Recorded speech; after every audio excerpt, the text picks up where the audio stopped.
Before I start this video today, I want to take a second to offer a very serious message to the fans. I've made a previous video voicing my general displeasure with the creation of this format, and it's been brought to my attention that I wasn't altogether clear about where that frustration comes from. So I'm going to take just a quick second to elaborate and explain that even though I see potential problems with this format, if it is something that you enjoy, then it's a good thing. And you should be able to enjoy it without me or anyone else taking the fun out of playing a game. So, first and foremost,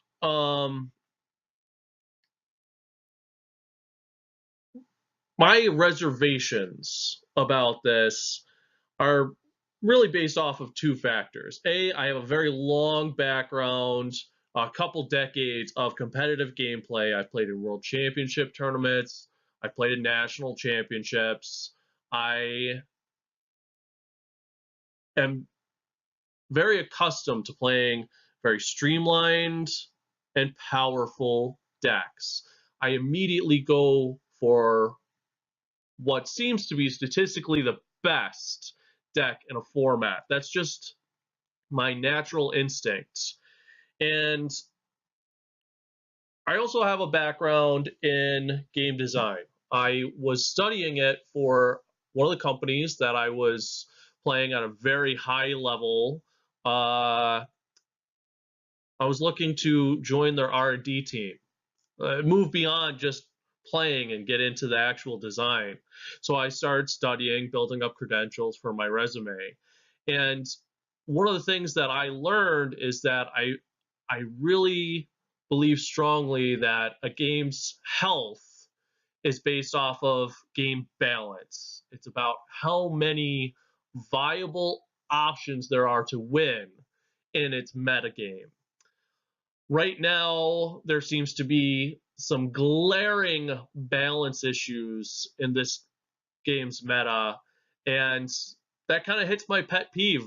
Unfortunately, that can be addressed with some preemptive bannings, but since that solution has been so damaging in standard the last few years to the game's reputation, to the overall play experience, that's become a very ugly and contentious subject.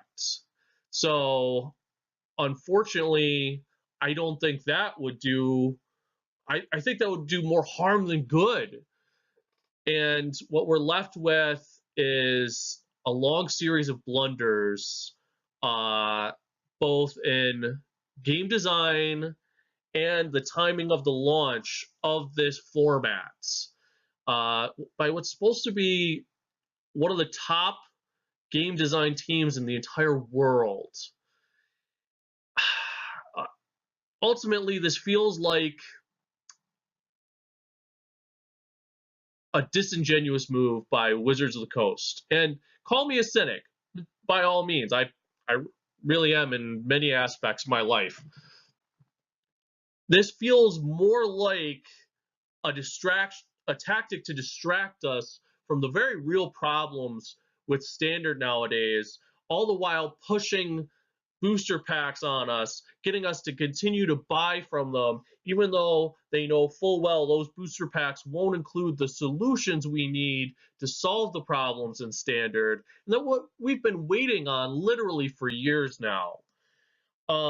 It feels more like lazy corporate marketing taking the place of effective game design, even though it's being marketed as a homegrown format. It really seems more like a way to avoid the topic of fixing standard, and that is unacceptable to me personally. All that being said, my position being clear on the matter, nothing should stop you guys from having fun. Because at the end of the day, if this is something that inspires you, gets you brewing, gets you out there with your friends, having a good time, then that's all that matters. And you guys should continue doing that day in, day out, no matter what I say, no matter what anybody else on the internet says. And to show my support for that, I I went ahead and I brewed a deck that I hope you guys will get lots of use out of and hopefully really enjoy.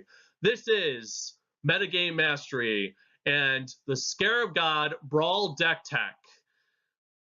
If you enjoy our content, please remember to like, share, and subscribe. Big time! Go time! Let's go! First up, we have the Commander, and he is the most powerful card in Standard today, the Scarab God. He is 5 CMC, 3 colorless, blue-black for a 5/5 legendary creature god. At the beginning of your upkeep, each opponent loses X life, and you scry X, where X is the number of zombies you control. You can pay 2 colorless, a blue and a black, exile target creature card from a graveyard, create a token that's a copy of it, except it's a 4/4 black zombie. And when the Scarab God dies, return him to his owner's hand at the beginning of the next end step. So powerful, so resilient. Really difficult to permanently remove him. And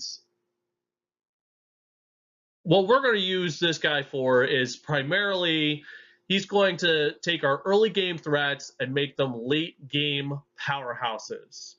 Not only is he good on his own, but with friends, he gets even better. So this deck is going to be very control oriented, playing early game disruption and finishing our opponents late. And any deck that relies too heavily on its commander is inherently flawed, so we will also be running God Pharaoh's Gift as a backup plan. It's 7 colorless mana for an artifact.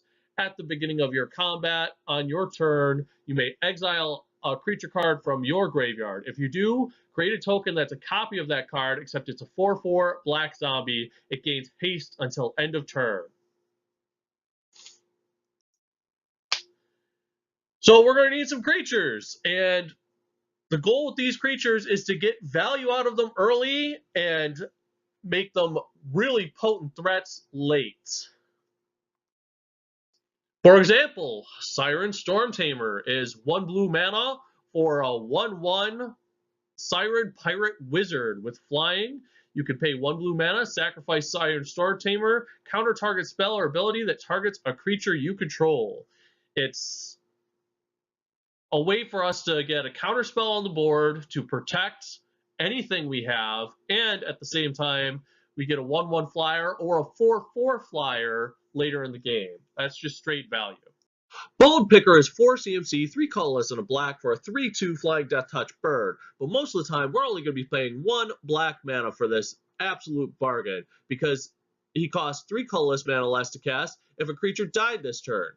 So typically, you're going to swing in, trade in combat, and or use one of your many removal spells in this to cast him for only 1 black mana, and then he's great to eternalize with Scarab God's ability as a 4/4 flying Death Touch later on.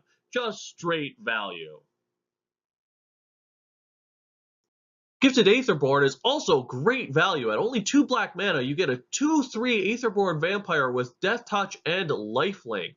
He's absolutely solid early game, and then late game, you can bring him back as a 4/4 Death Touch Lifelink, which is absolutely awesome as an eternalized token.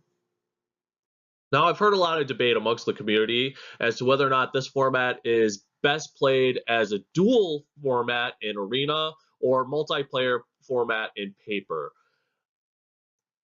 They're not entirely clear as to how it will be implemented, and I think ultimately that's up to the fans. So depending on how you play it, you're going to want to either adjust your curve to be more aggressive, or make it so that you have more late game plays.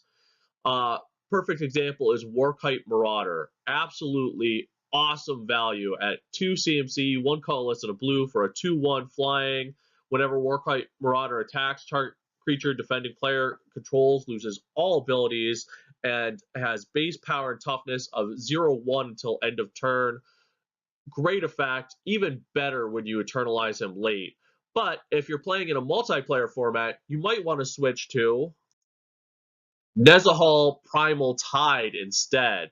He's 7 CMC, 5 colorless, blue for a 7/7 legendary Elder Dinosaur. He can't be countered. You have no maximum hand size. Whenever an opponent casts a non-creature spell, you draw a card. And lastly, you can discard 3 cards to exile him and return him to the battlefield tapped at the beginning of the next end step. So he's kind of got a flicker effect. He's an absolute powerhouse. If you're looking to make big plays late game, then he's the better option. And Kitesail Freebooter is awesome in a dual format. She's only 2 CMC, 1 colorless, and a black for a 1/2 human pirate with flying. And when she enters the battlefield, target opponent reveals their hand. You choose a non-creature, non-land card from it, exile that card until she leaves the battlefield. So the duress effects aren't very good in multiplayer formats, but in single player formats, they're astoundingly powerful, especially if you get to do this twice in a game with Scarab God's ability. Alternatively, if you're going for a multiplayer format, Torment of Hailfire is a ton of exponential value. X, black, sorcery, repeat all the following processes X times. Each opponent, each meaning exponential value, opponent loses 3 life unless that player sacrifices a non-land permanent or discards a card. Great way to clear the board. And Dream Stealer is absolutely awesome to be paired with Scarab God, or even does really well on her own. She's 3 CMC, 2 colorless, and a black for a 1/2 human wizard with menace. And whenever Dream Stealer deals combat damage to a player, that player discards that many cards. With Eternalize herself for only 4 colorless and 2 black. So she doesn't necessarily need the Scarab God to come back as a 4/4 menace that makes an opponent discard 4 cards. That's really solid in this deck. Not to mention, the discard helps to fuel their graveyards, which you can steal creatures out of with your commander. It's very synergistic. Great fit for the deck. Lord of the Cursed is 3 CMC, 2 colorless, and a black for a 2/3 zombie. Other zombies you control get +1/+1. You can also pay 1 colorless and a black and tap him. All zombies gain menace until end of turn. Everything you bring back with the Scarab God is a zombie. This is a great way to make sure that the incredible value you get off of your commander is even more impactful on the board. Just really solid card, and great to be brought back with Scarab God's ability, just like all these other cards. Twilight Prophet is 4 CMC, 2 colorless, black for a 2/4 vampire cleric with flying and ascend. At the beginning of your upkeep, if you have the City's Blessing, reveal the top card of your library, put it into your hand. Each opponent loses X life and you gain X life, where X is the card's converted mana cost. In multiplayer, this is super powerful, getting exponential value off of the life loss. But even outside of that, the additional repeatable card draw is phenomenal. Liliana's Mastery is 5 CMC, 3 colorless, black for an enchantment. Zombies you control get +1/+1. Just giving you another Lord effect for your eternalized creatures.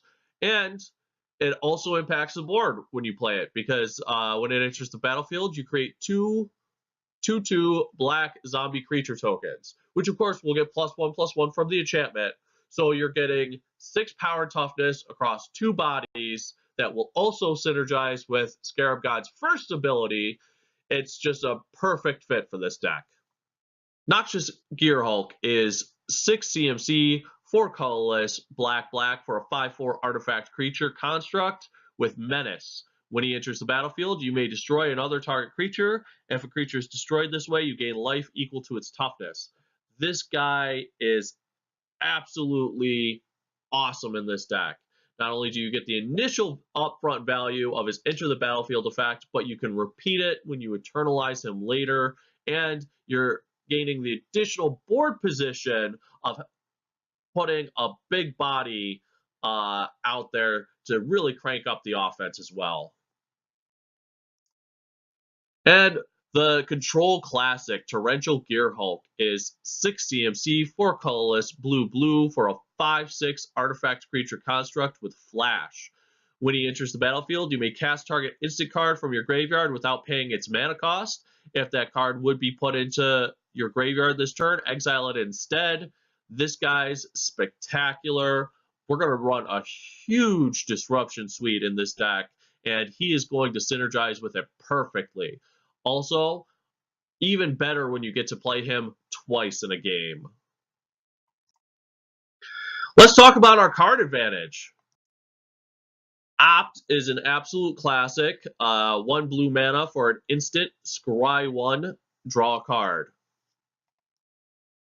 Search for Azcanta is perfect for this deck, allowing you to pick and choose what your draws will be, and on top of that, filling your graveyard for you to eternalize later with Scarab God's second ability. It's 1 colorless mana and a blue for a legendary enchantment at the beginning of your upkeep. Look at the top card of your library. You may put it into your graveyard. Then, if you have 7 or more cards in your graveyard, you may transform, search for Azcanta. Dusk Legion Zealot is awesome in this deck. Early game, he's 1 colorless and a black for a 1/1 vampire soldier, and when he enters the battlefield, you draw a card and lose a life. When you play him a second time, he's even better because you can bring him back as a 4/4 that also draws you a card. That's card advantage. Chart a Course is 2 CMC, 1 colorless and a blue for a sorcery, draw 2 cards, then discard a card unless you attack with a creature this turn. We're going to be very aggressive in this deck because we can afford to have our creatures die. In fact, we want a lot of them to die so we can bring them back as a more powerful version. And even if we don't have this pseudo raid trigger going, we can just discard a card to fill our graveyard. Either way, we win. And speaking of that aggressive strategy, Glint Sleeve Siphoner is going to fit in perfectly, being 2 CMC, 1 colorless and a black for a 2/1 human rogue with menace. Whenever she enters the battlefield or attacks, you get an energy counter. At the beginning of your upkeep, you may pay 2 energy. If you do, you draw a card and lose a life. This allows you to attack in early and often while getting you a pseudo Phyrexian Arena ability, which is just going to be great repeatable card draw for this deck. Champion of Wits is 3 CMC, 2 colorless and a blue for a 2/1 Naga Wizard. When she enters the battlefield, you may draw cards equal to its power. If you do, discard 2 cards. Also has built-in Eternalize for 5 colorless, blue. So she works on her own, card advantage and looting, so that we can fill up our graveyard with reanimation targets like Nezahal if you decide to go big. Just perfect fit for this deck. Gates of the Afterlife is 3 colorless mana for an artifact. Whenever a non-token creature you control dies, you gain 1 life. Then you may draw a card. If you do, discard a card. So right there, we've got a repeatable loot effect that we will be triggering quite often. but you can pay 2 colorless mana, tap it and sack it, search your graveyard, hand, or library for a card named God Pharaoh's Gift, and put it onto the battlefield. Activate this ability only if there are 6 or more creature cards in your graveyard. This is going to be a great tutor in our deck, allowing us to cheat into play our alternate kill condition. Either way, we just want this deck to continue cranking out creatures early and then bringing them back from our graveyard. And pull from tomorrow is X blue blue for an instant, draw X cards, then discard a card. Great way to just refill our hand late game. Absolutely breaks opponents. It's one-sided, and even that discard is kind of an advantage for us because once again, we will get to populate our graveyard. And Supreme Will is a perfect segue into our counter suite because it's 3 CMC, 2 colorless, and a blue for an instant, and you get to choose one. You can counter target spell unless its controller pays 3 colorless mana, or you can look at the top 4 cards of your library, put one of them into your hand, and the rest on the bottom of your library in any order. So it helps us dig through our deck for answers when we need to, or it's a perfectly good mana leak. Speaking of counter spells, we're running Admiral's Order. Because we're so aggressive and we don't want our creatures exiled to, say, a Settle the Wreckage, why not run the perfect Settle the Wreckage foil? It's 1 colorless blue blue for an instant counter target spell. It also has a raid trigger. If you attacked with a creature this turn, you may pay 1 blue rather than pay its mana cost. So more often than not, you'll be paying this for 1 blue, but even if you don't, the only downside is it's a cancel for your deck. Perfect fit.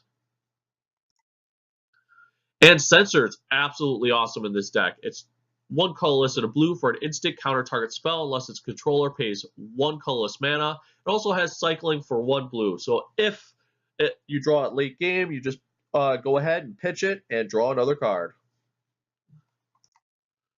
Essence Scatter is 1 colorless and a blue instant counter target creature spell, helping to populate our opponent's graveyards. And Negate is 1 colorless and a blue instant counter target non-creature spell. Great for getting rid of those artifacts, enchantments, and most importantly, stopping our opponent's removal spells so that our board stays bigger than theirs. Disallow is just an absolute catch-all. It's 1 colorless blue blue for an instant counter target spell, activated ability, or triggered ability. Awesome. And cancel doesn't work on its own. It's 1 colorless blue blue for counter target spell. We also have a removal package, including Fatal Push. 1 black mana for an instant, destroy target creature if its converted mana cost is 2 or less. It also has Revolt, destroy target creature if its converted mana cost is 4 or less. Instead, if a permanent you controlled left the battlefield this turn, absolutely awesome. Now, Scarab God's second ability is going to be very mana hungry. So we're going to want to keep our curve low on removal, which makes Unsummoned very appealing. It's only 1 blue mana for an instant, return target creature to its owner's hand, allowing us to get time, reset, untap, so that we can address the threat later on once our opponent casts it again. Direfleet Poisoner is spectacular in this deck. It's 2 CMC, 1 colorless, and a black for a 2/2 human pirate with flash and death touch. And when she enters the battlefield, target attacking pirate you control gets +1/+1 and gains death touch until end of turn. We don't run a ton of pirates, so really she's in here for her flash and death touch ability, and also to be eternalized later on, making her a 4/4 flash and death touch. Very, very powerful card, very abusable in this type of strategy. Waternaut's going to be great for addressing those Hazarets on the board. It's 1 colorless blue blue for an enchantment aura. Enchanted creature is tapped when it enters the battlefield and doesn't untap during its controller's untap step. So for those aggressive commanders, you just shut them down right away. And they don't get to go back to the command zone. Ravenous Chupacabra is naturally the Scarab God's best friend. He's 4 CMC, 2 colorless, black, black for a 2/2 Beast Horror. And when he enters the battlefield, destroy target creature and opponent controls. Great the first time, better the second time as a 4/4. Absolutely awesome in this deck. Hostage Taker does work as well. Little bit more situational on the fact that you want to cast Hostage Taker when you have the mana to immediately play the creature that you've exiled. But let's go over her abilities. It's 4 CMC, 2 colorless, blue-black for a 2/3 human pirate. When Hostage Taker enters the battlefield, exile target artifact or creature until Hostage Taker leaves the battlefield. You may cast that card as long as it remains exiled, and you may spend mana as though it were mana of any color to cast this spell. Great way to steal your opponent's permanents, and it's exile removal. Just a solid play, both the first time and the second time around. Vraska's Contempt is easily the best removal card in Standard today. It's 4 CMC, 2 colorless, black, black for an instant, exile target creature or planeswalker, you gain 2 life. This card is solid. It's going to be an absolute must-have in an environment where Hazoret is going to be also super strong. And on that note, it's worth including a copy of Hour of Glory. It's 4 CMC also, 3 colorless and a black, instant, exile target creature. If that creature was God, its controller reveals his or her hand and exiles all cards from it with the same name as that creature. Obviously not as good as Vraska's Contempt, but having the additional redundancy to get rid of Hazorets makes it worthwhile. That's it. I hope you enjoyed our deck tech. Go ahead, build this deck, beat your friends. If at the end of the day, despite my personal reservations, your enjoyment isn't about me. If this is a format that you guys are going to have fun with, then do it by all means. And I hope this acts as a peace offering, because at the end of the day, regardless of my personal reservations, the #1 priority with this channel is and always will be the health of the community. If you enjoy our content, please remember to like, share, and subscribe. This has been Metagame Mastery. Peace.